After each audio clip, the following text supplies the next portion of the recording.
దివ్యవాణి TV ప్రేక్షకులకు, కథోలిక విశ్వాసులకు క్రీస్తునాథుని నామమున శుభములు. క్రైస్తవత్వం కేవలం ఒక మతం కాదు, అది ఒక జీవన విధానం. ఈ అనంత జీవకోటిలో మనిషి కేవలం ఇతర ప్రాణుల్లాంటి జీవి కాదు. నేను ఎక్కడి నుంచి వచ్చాను, నా జీవిత ప్రయాణం ఎలా సాగుతుంది, నా జీవితానికి పరమార్థం ఉందా, నా జీవిత గమ్యస్థానం ఏమిటి అన్నటువంటి ప్రశ్నలు ప్రతి మనిషిలో కూడా ఉద్భవిస్తాయి. ఈ ప్రశ్నలకు సమాధానమే పునీతుల జీవిత చరిత్ర. ఎవరు ఈ పునీతులు? మనకంటే ముందు విశ్వాస పదములో నడిచి ఒక మానవ జీవితం ఎలా జీవించాలి, విశ్వాసానికి సాక్షిగా ఎలా మెలగాలి అని మనకంటే ముందు నేర్పించినటువంటి వారే పునీతులు.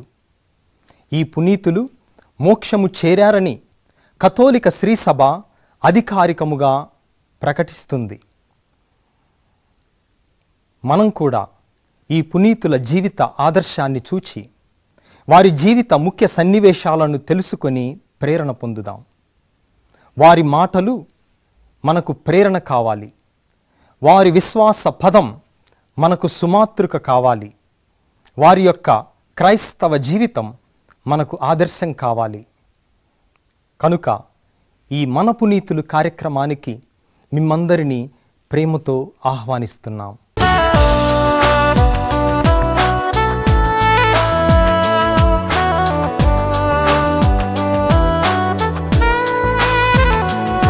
క్రీస్తునాథుని యందు ప్రియమైన సహోదరి సహోదరులారా, కథోలిక విశ్వాసులారా, మీ అందరికీ ప్రభు క్రీస్తు నామమున శుభోదయం.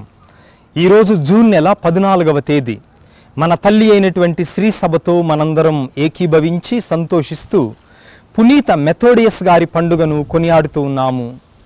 9వ శతాబ్దపు ఆరంభములో సిసిలీ దేశములో జన్మించినటువంటి వీరు ఒకానొక పర్యంలో ఒక ఉద్యోగం కోసం వెతుకుతూ ఉండగా ఒక గురువును కలవటం జరిగింది. ఆ గురువు చెప్పినటువంటి ఆధ్యాత్మిక విషయాలు వీరి యొక్క మనసును మార్చి ఆ ఉద్యోగ ప్రయత్నాన్ని విరమించి దేవుని యొక్క సేవకు తనను తాను అంకితం చేసుకునే విధముగా ప్రేరేపించాయి. ఇటువంటి గొప్ప పునీతుని యొక్క జీవిత విశేషాలను మన పునీతులు కార్యక్రమంలో ఇప్పుడు తెలుసుకుందాం. 9వ శతాబ్దంలో జీవించిన మెథోడియస్ సిసిలీలో జన్మించారు.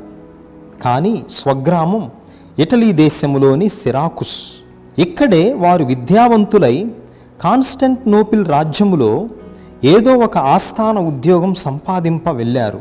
అక్కడ ఒక క్రైస్తవ గురువుతో మాట్లాడటం తటస్థించింది. ఈ లోకం సుఖాలు క్షణభంగురాలని, క్రీస్తు ప్రేమ, క్రీస్తు చూపించిన రాజ్యం శాశ్వతమని తెలుసుకున్నారు. తాను కూడా సన్యాసి జీవితం ఎడల ఆకట్టుకొని గురువయ్యారు. అక్కడే దగ్గరలో ఉన్న చెనోలకోస్ మఠ నిలయంలో చేరారు. క్రీస్తు శకం 815లో 5వ అర్మేనియా లియో చక్రవర్తి క్రైస్తవం పట్ల ద్వేషభావం పెంచుకొని వారి పరిశుద్ధ స్వరూపాలను ఎక్కడికక్కడ నాశనం చేస్తూ అడ్డుపడిన వారిని హతమార్చుతూ ఉన్నాడు. ఆ సమయంలో మెథోడియస్ గురువు ఆ పవిత్ర విగ్రహాలను విరగగొట్టవద్దని అడ్డుకున్నారు. వాటిని గుర్తుగా జ్ఞాపకార్థంగానే గౌరవిస్తాం, కానీ అవే దేవుళ్ళు దేవతలని పూజించమని నొక్కి చెప్పారు. దీనికి పూర్తి మద్దతుగా నిలిచి రాజాజ్ఞను ధిక్కరించిన ప్రధాన గురువు పదవిలో ఉన్న పునీత నిసిఫోరస్ గారిని హింసించి దేశ బహిష్కారం గావించారు. అట్టి దుస్థితిలో మెథోడియస్ స్వామి రోము నగరం వెళ్ళి 1వ పాస్కల్ జగద్గురువులకు పూర్తి నివేదికనిచ్చారు. 5వ లియో చక్రవర్తి మరణించే వరకు రోములోనే ఉండిపోయారు. 821లో మెథోడియస్ గారు పోపు గారి నుండి ఒక లేఖ తీసుకొని కాన్స్టంటినోపుల్ వచ్చారు. అప్పటి చక్రవర్తి మైఖేల్ను కలిశారు. ఈ చక్రవర్తికి నత్తి ఉండేది. పునీత నిసెఫోరస్ గారిని దేశ బహిష్కరణ శిక్ష రద్దు చేయమని ఆ లేఖ సారాంశం. చక్రవర్తి ఆ లేఖ చదివి మెథోడియస్ గారిపై రాజద్రోహ నేరం ఆపాదించి వారిని కొరడాలతో కొట్టి తన రాజ్యము నుండి తరిమివేయమని ఆజ్ఞాపించాడు. ఇలా 7 ఏండ్లు పునీత అంద్రయా దీవిలోని జైలులో హింసాయుత జీవితం భరించారు. అనంతరం విడుదల కాగా థియోఫిలస్ అను కొత్త చక్రవర్తి సింహాసనమెక్కాడు. మెథోడస్ గారిని తన ముందు ప్రవేశపెట్టమని ఆదేశించాడు. ఈ చక్రవర్తి కూడా పాత చరిత్రనే తిరుగదోడుతూ పోపుగారి లేఖను ఆక్షేపించేటప్పుడు మెథోడియస్ గారు మిక్కిలి ధైర్యముతో విగ్రహాలను నాశనము చేసిన వారినుద్దేశించి చేసే వందనములు గౌరవ పూజలు నాశనం చేయలేవు అని బుద్ధి చెప్పారు. 842లో ఈ చక్రవర్తి కూడా చనిపోయారు. వెంటనే ఆయన భార్య థియోడోరా రాణి పసిబాలుడైన 3వ మైకేల్ చక్రవర్తి తరపున రాజ్యం ఏలింది. ఆమె మెథోడియస్ గారి వాదనను సమర్థించి సమాధానముతో విడుదల చేసింది. అనంతరం మెథోడియస్ గురువు తమ మఠంకు క్షేమంగా చేరుకున్నారు. ఖాళీ ఏర్పడిన స్థానంకు పెట్రియార్కుగా నియమితులయ్యారు.